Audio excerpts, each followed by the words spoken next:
5ஆம் அதிபதி 11ல் போறாரு, 11ஆம் அதிபதி 5ல். இந்த பரிவர்த்தனா யோகம் ரொம்ப அற்புதமா இருக்குங்க.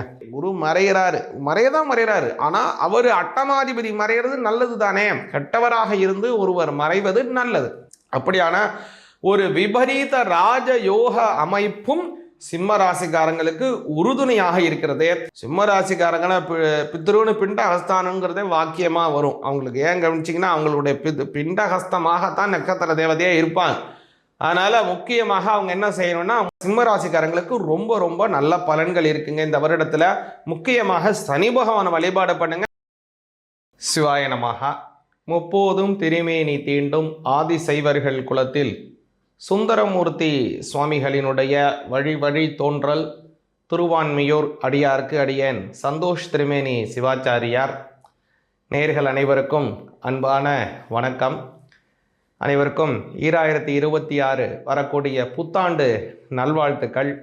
வரக்கூடிய வருடம் நல்ல சுபிக்ஷமானதாகவும் நல்ல ஏற்றமான சூழ்நிலையும் குடும்பத்திலே நல்ல சந்தோஷத்தையும் உடம்பிற்கு தேக ஆரோக்கியத்தையும் குழந்தைகளுக்கு நல்ல கல்வி ஞானம் அறிவு நல்ல புத்தியையும் திருமணம் ஆக வேண்டியவர்களுக்கு நல்ல திருமண பாக்கியம் கைகூட வேண்டும்படியாகவும் குழந்தை பாக்கியம் தம்பதிகளுக்கு பிறக்க வேண்டும்படியாகவும் வேலையிலே நல்ல மன சந்தோஷகரமான நல்ல வேலை வாய்ப்புகள் ஸ்திர உத்தியோகங்கள் வியாபாரத்திலே அதி உன்னதமான லாபங்கள் விவசாயத்திலே நல்ல விவசாய செழுமைகள் இவ்வருடம் ஏற்பட வேண்டும்படியாக எல்லாம் வல்ல எம்பெருமானை பிரார்த்தனை செய்து கொண்டு தொடர்ந்து இப்போ 12 ராசிகளுக்கும் உண்டான பலன்கள் எப்படி இருக்குங்கிறத பார்ப்போங்க.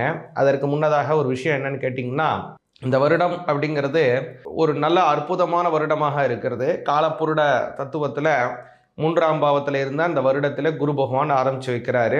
முதல்ல பார்த்தீங்க அப்படின்னா வருடத்தினுடைய ஆரம்பத்தில் மிதுன ராசியிலே குரு பகவான் வக்ரகதியிலே ஆரம்பிக்கிறார். அதே மாதிரி பார்த்தீங்க அப்படின்னா கேது பகவான் சிம்ம ராசியிலும் ராகு பகவானை கவனிச்சிங்க அப்படின்னா அவர் கும்ப ராசியிலே இருக்கிறார். அதே ராசியில் தான் சனி பகவானும் இருக்காங்க.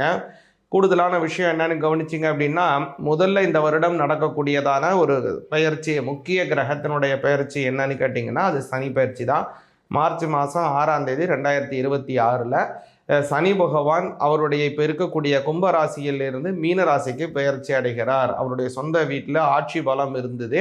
இப்போ அவர் அவருடைய அடுத்த வீடாக இருக்கக்கூடிய மீன வீட்டிற்கு செல்லுகிறார். அடுத்ததாக நடக்கக்கூடியது என்னன்னு பார்த்தீங்கன்னா மார்ச் மாதம் 17ஆம் தேதி 2026 குரு பகவான் வக்ரகதியில் போயிட்டு இருக்கார் சொன்னேன் இல்லைங்களா ஆரம்பத்தில். அவர் வக்ரத்தை நிவர்த்தி செய்து கொண்டு நேர்கதிக்கு மாறுறாருங்க. அடுத்தது மே மாதம் 26ஆம் தேதி குரு பகவான் பார்த்தீங்கன்னா பெயர்றாரு. அந்த குரு பெயர்ச்சி அவர் இருக்கக்கூடிய ராசியான அதாவது மிதுன ராசியிலேருந்து கடக ராசிக்கு உச்ச பலம் பெறுகிறார். அதாவது கடகத்திலே குரு பகவான் உச்ச பலம். அப்போது அந்த குரு பகவானுடைய உச்ச பலமான பெயர்ச்சி நடக்குதுங்க இந்த வருடத்தில். அடுத்தது கவனிச்சிங்கன்னா குரு பகவான் அதிசாரம் வேற வாங்குறாரு. அது எப்போன்னு கவனிச்சிங்க அப்படின்னா அக்டோபர் மாதம் 20ஆம் தேதி 2026 குரு பகவான் அதிசாரமாக, அதாவது அதிசாரம் அப்படின்னா என்னன்னு கேட்டிங்கன்னா ஒரு ராசியில் இருக்கும்போதே அடுத்த ராசிக்கு பெயர்ச்சி அடைவது போல ஒரு தோற்றத்தை கொடுப்பது, அதற்கு அதிசாரம் அப்படின்னு பேர். பொதுவாகவே ராஜ கிரகங்கள் நேர்கதியில போகும், தாரா கிரகங்கள் பின்கதியிலே போகும். தாரா கிரகமாக இருக்கக்கூடிய 5 கிரகங்கள் அதிசாரம், சாரம், வக்கரம், அதிவக்கரம், மந்தம், மந்தச்சாரம் அப்படின்னு நிறைய விதமான பிளானட்டரி பொசிஷன்லாம் அவங்க போவாங்க. ரொம்ப ஸ்பீடாக போவாங்க, இல்லை ரொம்ப ஸ்லோவாக போவாங்க, திடீர்னு பின்னோக்கி போவாங்க, அதன் பிறகு ஒரே இடத்துல நிற்கிற மாதிரியே மந்தமாக நின்று கொண்டு இருப்பாங்க. இதுமாரி நிறையா பிளானட்டரி பொசிஷன் அவங்களுக்குலாம் இருக்குங்க மற்ற அந்த தாரா கிரகங்களுக்கு. அந்த வகையில் இப்போ அவர் குரு பகவான் அதிசாரமாக போகிறார். அடுத்ததாக குரு பகவான் பார்த்தீங்கன்னா டிசம்பர் மாதம் 22ஆம் தேதி 2026 அதே குரு பகவான் பார்த்தீங்கன்னா அதிசாரம் பெற்றுக்குவார், வக்ரமாக மாறுகிறார், மறுபடியும் பின்னோக்கி வர ஆரம்பிச்சிடுறார். இதுக்கு இடையில ஒரு விஷயம் என்னன்னு கவனிச்சிங்கன்னா நவம்பர் மாதம் 13ஆம் தேதி 2026 கவனிச்சிங்க அப்படின்னா ராகு கேதுவினுடைய பெயர்ச்சி நடக்குதுங்க. இந்த ராகு கேது அதாவது இந்த வருடம் கவனிச்சிங்கன்னா சற்றேற குறைய எல்லா கிரகத்தினுடைய பெயர்ச்சியும் நடந்துருது. சில வருடம் பார்த்தீங்கன்னா குரு பெயர்ச்சி இருக்கும், சனி பெயர்ச்சி இருக்காது. ஒரு சில சமயம் சனி பெயர்ச்சி இருக்கும், ராகு கேது பெயர்ச்சி இருக்காது, அல்லது ராகு கேது பெயர்ச்சி இருக்கும், சனி பெயர்ச்சி இருக்காது.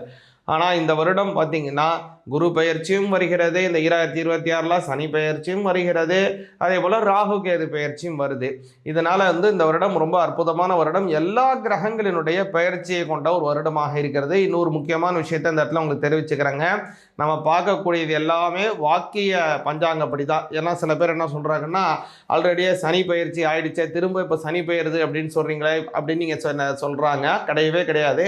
வாக்கியப்படி பார்த்தீங்கன்னா 2025 சனி பயிற்சியே கிடையாது. வரக்கூடிய 2026 மார்ச் மாதம் 6ஆம் தேதி தான் சனி பயிற்சிங்கிறது நடக்குதுங்க. அதனால் அப்போ தான் நம்ம அனுஷ்டிக்கணும். நம்ம மட்டும் இல்லை, சனி பகவானுக்கு இருக்கக்கூடிய அநேக கோவில்கள், திருநள்ளாறு, அதே மாதிரி நவகிரக கோவில்கள், அவருக்குன்னு இருக்கக்கூடிய அநேக விதமான சேத்திரத்தில் எல்லாத்துலேயும் பார்த்தீங்கன்னா இந்த 2026 மார்ச் மாதம் 6ஆம் தேதி தான் சனி பயிற்சிங்கிறத கொண்டாடுறாங்க. அதனால் நாமும் அதே சமயத்தை கொண்டாடுவது தான் நமக்கும் நல்ல பலன்கள் கிடைக்கும். அதே மாதிரி முக்கியமான விஷயம் என்னன்னு கேட்டிங்கன்னா, மற்ற கிரகங்களினுடைய சஞ்சாரமும் ரொம்ப அற்புதமாக இருக்கிறது. மேலும் உங்களுடைய ராசிக்கு, உங்களுடைய விஷயத்திற்கு, உங்களுடைய குடும்பம் சார்ந்த விஷயங்களுக்கு, அதே மாதிரி தொழில் சார்ந்த விஷயங்கள், எதுலெல்லாம் கவனமாக இருக்கணும், எதெல்லாம் உங்களுக்கு கூடுதலான நல்ல பலன்கள் இருக்குது, எந்த சுவாமியை கும்பிட்டா ரொம்ப நல்ல பலன்கள் அப்படிங்கிறதெல்லாம் கொஞ்சம் தெளிவாக பார்ப்போங்க. சிம்ம ராசியாகிய உங்களுக்கு இந்த 2026 எந்த மாதிரி பலன்கள் அப்படிங்கிறத விரிவாக பார்ப்போங்க.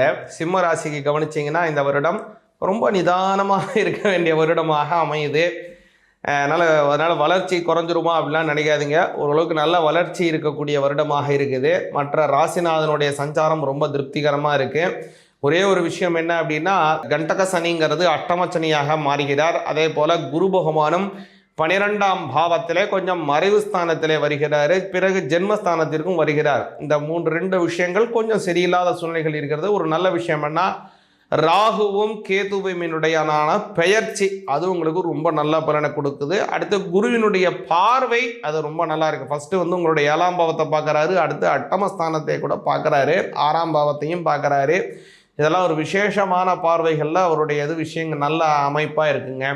முதல்ல கவனிச்சிங்கன்னா சிம்மராசிக்காரங்களுக்கு இந்த வருடத்தினுடைய ஆரம்பத்தில் 5ஆம் அதிபதியும் 11ஆம் அதிபதியும் ஆக இருக்கக்கூடியதான குரு பகவான், அப்புறம் புத பகவான், இருவரும் ஒருவருக்கு ஒருவர் 5ஆம் அதிபதி 11ல் போகிறாரு, 11ஆம் அதிபதி 5ல். இந்த பரிவர்த்தனா யோகம் ரொம்ப அற்புதமாக இருக்குங்க. அதுவும் 5-11 வம்ச அபிவிருத்தின்னு சொல்லிடலாம்.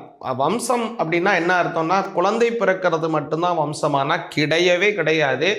உங்களுக்கு குழந்தை அதுவும் ஒரு வம்ச அபிவிருத்தி. இன்னொரு முக்கியமானது, உங்கள் குழந்தை, நீங்கள் ஒரு சிம்மராசிக்காரங்க, உங்கள் குழந்தைக்கு பையனுக்கு கல்யாணம் ஆகாமல் இருக்குது, அல்லது பொண்ணுக்கு கல்யாணம் ஆகாமல் இருக்குது, அல்லது பொண்ணுக்கோ பையனுக்கோ கல்யாணம் ஆகி குழந்தை பிறக்காமல் இருக்குது, அல்லது உங்கள் பேரனுக்கோ பேத்துக்கோ கல்யாணம் ஆகாமல் இருக்குது, இந்த மாதிரியான விஷயங்கள் இருக்கு இல்லையா, இது எல்லாம் மாற்றமாகி அவங்களுக்கு அந்த சுபகாரியம் நடக்கிறது.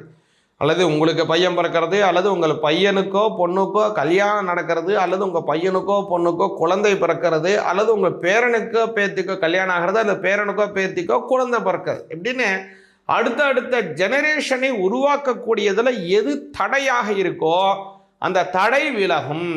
அதற்கு இந்த 5-11க்கான பரிவர்த்தனா யோகம் உறுதுணையாக இருக்குது. ஏன் சொல்கிறேன்னா, குரு பகவானுடைய அனுகிரகம் குழந்தை பாக்கியத்துக்கு மிக முக்கியம். அதனால தான் கல்யாணம் ஆகும்போது குருபலன் வந்துருத்தா அப்படின்னு பாருங்க சாமின்னு பார்த்துட்டு கல்யாணத்தை செய்வாங்க. அதனால் குருபலன் மிக மிக மிக அவசியம் எல்லாருக்கும், முக்கியமாக திருமணத்துக்கு. அதே மாதிரி கவனிச்சிங்க அப்படின்னா, இன்னொரு முக்கியமான விஷயம் சிம்ம ராசிக்கு என்னன்னு கேட்டிங்க அப்படின்னா, உங்களுடைய ஜென்மத்திலேயே குரு பகவான் இந்த மாதம், அதாவது அக்டோபர் 20ஆம் தேதி வரார். அதை சொன்னேன் இல்லைங்களா, அதற்கு முன்பாக 12ஆம் பாவத்திற்கு வருகிறார். இந்த 12ஆம் இடத்திற்கு, அதாவது அஷ்டமாதிபதி 12ஆம் இடத்திற்கு வரக்கூடிய காலம் அப்படிங்கிறது கட்டவன் கட்டிடில் கிட்டிடும் விபரீத ராஜயோகம்னு சொல்லுவாங்க. அப்படியான ஒரு ராஜயோக அமைப்பை குரு மறையதான் மறைகிறாரு. ஆனால் அவர் அட்டமாதிபதி மறைகிறது நல்லது தானே, கெட்டவராக இருந்து ஒருவர் மறைவது நல்லது.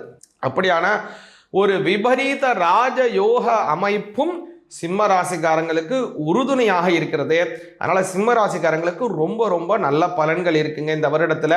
முக்கியமாக சனி பகவானை வழிபாடு பண்ணுங்க. அஷ்டம சனி, அதே மாதிரி கண்டக சனி ரெண்டுமே இருக்குது. ஃபஸ்ட்டு கண்டக சனியில் ஆரம்பித்தாலும் அஷ்டம சனியில் தான் இந்த வருடம் முடியுது. அதனால் சனி பகவானை கும்பிடுங்க. உங்களுக்கு கீழ் அதிகாரியிடம் கொஞ்சம் விட்டு கொடுத்து போவது ரொம்ப நல்லது. அதே மாதிரி நல்ல ஒரு அமைப்பு இருக்குது, அதனால் எல்லாட்டும் ஒரு ரொம்ப இதுவாக இருந்திருப்போம் அப்படின்னு இல்லாமல் உங்களுக்கு கீழ் அதிகாரியிடம் அவங்கள கொஞ்சம் விட்டு கொடுத்து போகிறது, அவங்களுக்கு சௌகரியங்களை செஞ்சு தர்றது, அவங்களுக்கு தேவைகளை கொஞ்சம் பூர்த்தி செய்கிறது, அவங்களுக்கு உண்டான வளர்ச்சிகளில் கொஞ்சம் ஏதாவது உங்களால் முடிஞ்ச ஒரு பங்களிப்பை செய்கிறது, இதை செஞ்சு வர்றது மிக மிக அவசியம். அதனால் கீழ் அதிகாரிக்கும் உங்களுக்கும் அடிக்கடி கருத்து வேறுபாடு ஏற்படுறத நீங்கள் தவிர்க்க முடியும். அதே மாதிரி நல்ல பலன்கள் உள்ளது. முக்கியமாக சக ஊழியர்களிடம் மிக மிக கவனமாக இருக்க வேண்டும். அதனால் ஆஞ்சநேயர் வழிபாடு பண்ணுங்க. முக்கியமானது என்னன்னு கேட்டிங்கன்னா, பித்ருக்கள் முன்னோர்கள் வழிபாடை செய்யணுங்க.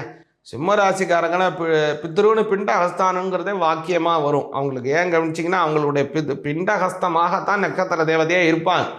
அதனால் முக்கியமாக அவங்க என்ன செய்யணும்னா, முன்னோர்கள் வழிபாடு கண்டிப்பாக செய்யணும். நீத்தார் கடனை கரெக்டாக செய்யணும். பித்தர்களுக்கு பெரியவங்களுக்கெல்லாம் என்ன செய்யணுமோ செய்யணும். எனக்கு அப்பா அம்மா இருக்காங்க அப்படின்னா அவங்க கரெக்டாக செய்கிறாங்களாங்கிறத கவனிக்கணும். இல்லை செய்யலைன்னா அவங்கள யாராவது ஒரு இடத்துக்கு கூட்டிகிட்டு போயிட்டு அமாவாசை தர்ப்பணம் கொடுக்கறதுக்கோ அல்லது வருட சிராத்தம் செய்வதற்கோ என்ன உபகரணம் உங்களால் செய்ய முடியுமோ இதெல்லாம் செஞ்சு வாருங்க. நல்ல பலன் நிச்சயமாக கிடைக்கும் சிம்மராசிக்காரங்களுக்கு. அதனால் இந்த மாதிரி சொன்னக்கூடியதான் இந்த வழிபாடுகளை செஞ்சு வாங்க. ரொம்ப நல்ல பலன், உங்களுடைய பலன் உண்டு. அதே மாதிரி கவனிச்சிங்கன்னா, பலரும் கேட்கக்கூடியதான ஒரு கேள்வி என்னென்னா, ஏன் சுவாமி சனி பகவான் என்னையே சென்டர் பண்ணி அட்டாக் பண்ணுறாரு, என்னையவே டார்ச்சர் பண்ணுறாரு, எனக்கு மட்டும்தான் இப்படி செய்வாரா அப்படின்னா நினைக்கிறாங்க. அப்படி கிடையவே கிடையாது. சனி பகவான் அப்படிங்கிறவர் தர்ம கர்மாதிபதி. பல தடவை சொல்லியிருக்கேன், திரும்பவும் சொல்கிறேன். தர்ம கர்மாதிபதியாக உள்ளவர் சனி பகவான். இந்த சனி பகவான் அப்படிங்கிறது நம்மளுடைய என்னென்ன சஞ்சித கர்மா, பிராரப்த கர்மா, ஆகாமி கர்மாக்கள் நாம் செய்திருக்கின்றோமோ அந்த கர்மாக்களுக்கு உண்டான ரெக்கார்டாக இருக்கிறது சனி பகவான்கிட்ட தான் இருக்குது. அதனால் நீங்கள் ஏதாவது தவறு செஞ்சுருக்கீங்க, ஏதாவது பண்ணிட்டு இருக்கீங்கன்னா, அவருடைய தசாபுத்தி காலம் அல்லது அவருடைய 7.5 சனி காலம் வர்ற வரைக்கும் அவர் வெயிட் பண்ணுவார். அப்படியே விட்டுருவார் உங்களை. நீ செய்ப்பா, நீ செஞ்சுக்கிட்டே இருப்பா, நான் வரப்பா, அவங்ககிட்ட வரும்போது உன்னை பிடிச்சிக்கிறேன்ப்பான்னு அப்படியே உட்காந்துருப்பார். ரெக்கார்டை மட்டும் ரெக்கார்ட் பண்ணிக்கிட்டே இருப்பார். அவருடைய சஞ்சார காலம் 7.5 சனி வர்றது, அதான் பாத சனி, ஜென்ம சனி, விரய சனி, இந்த மாதிரி என்னுடைய காலம், அஷ்டம சனி, அர்த்தாஷ்டம சனி, கண்டக சனி, இந்த மாதிரியான சனி காலங்கள் வருது இல்லையா, அல்லது அவருடைய தசைகள், புத்தி காலங்கள், இது வரக்கூடிய அமைப்பு. அது வரை அவர் பொறுத்துட்டு இருப்பார். அது வரும்போது என்ன பண்ணிடுவார், நீங்கள் என்ன நல்லது பண்ணியிருக்கீங்களோ அதற்கு உண்டான நல்லதை செய்வார். நீங்கள் என்னென்ன கெடுபலன் செஞ்சுருக்கோ அதுக்கு உண்டானதை அப்படியே ரிப்பீட் பண்ணுவார். அதனால் சனி பகவான் தனியாக உங்களுக்கு எந்த விதமான கெடுபலனும் தரப்போகிறதே கிடையாது. அவர் என்ன உங்கள் பக்கத்து வீட்டுக்காரரால், ஏற்ற வீட்டுக்காரரால், அது மாமனா, மச்சானா, அங்காளியா, பங்காளியா, உங்களையே அவர் இது பண்ணுறதுக்கு. அதனால் அவர் நீங்கள் செஞ்ச பாவ புண்ணிய ரெக்கார்டு அவர்கிட்ட இருக்குது. நீங்கள் என்ன செய்கிறீங்களோ அதையே ரிட்டர்ன் அடிக்கிறார் உங்களுக்கு. வேறு ஒன்றுமே அவர் கிடையாது. அதனால் அதாவது ஞானசம்பந்தர் இதில் சொல்கிறது போல், ஆசரே நல்ல நல்ல அவை நல்ல நல்ல அடியார் அவருக்கு மிகவே. அதாவது சிவன் அடியார்களாக இருக்கக்கூடியவங்க முறைப்படி அவங்களுடைய தீட்சை பெற்று ஒரு நல்ல கர்மாக்களை எல்லாம் வைத்துக்கொண்டு நல்ல ஒரு சத் புருஷர்களாக வாழக்கூடிய அடியார்கள் ஆகியவங்களுக்கு அது ஏதோ ஒன்று, சிவபக்தனா சிவபக்தன், விஷ்ணு பக்தனா விஷ்ணு பக்தன், எந்த தெய்வத்தை வழிபாடு பண்ணுறாங்களோ அந்த தெய்வ இதிலே முறைப்படி இருக்கிறவங்களுக்கு இந்த நவகிரகங்களும் நன்மையே செய்யுன்றாங்க. அதனால தான் ஞாயிறு, திங்கள், செவ்வாய், புதன், வியாழன், வெள்ளி, சனி, பாம்பு இரண்டும் உடனே ஆசரு நல்ல நல்ல அவை நல்ல நல்ல அடியார் அவருக்கு மிகவே அப்படின்னு ஞானசம்பந்தர் கோளறு பதிகத்தில் பாடுறாரு. அது மாதிரி நம்மளும் இறைவனை வழிபாடு செஞ்சு வந்தோம்னா அந்த நவகிரகங்கள் நமக்கு நன்மையே தரும், பூர்ணமான வெற்றிகள் கிடைக்கும் அப்படிங்கிறத அந்த இடத்துல சொல்லிக்கொண்டு, இந்த 2026 உங்களுக்கும் உங்கள் குடும்பத்தாருக்கும் நல்ல சுபிக்ஷத்தையும் நல்ல ஏற்றமான சூழ்நிலைகளையும் வழங்க வேண்டும்படியாக பிரார்த்தனை செய்கிறேன். சிவாய நமஹ.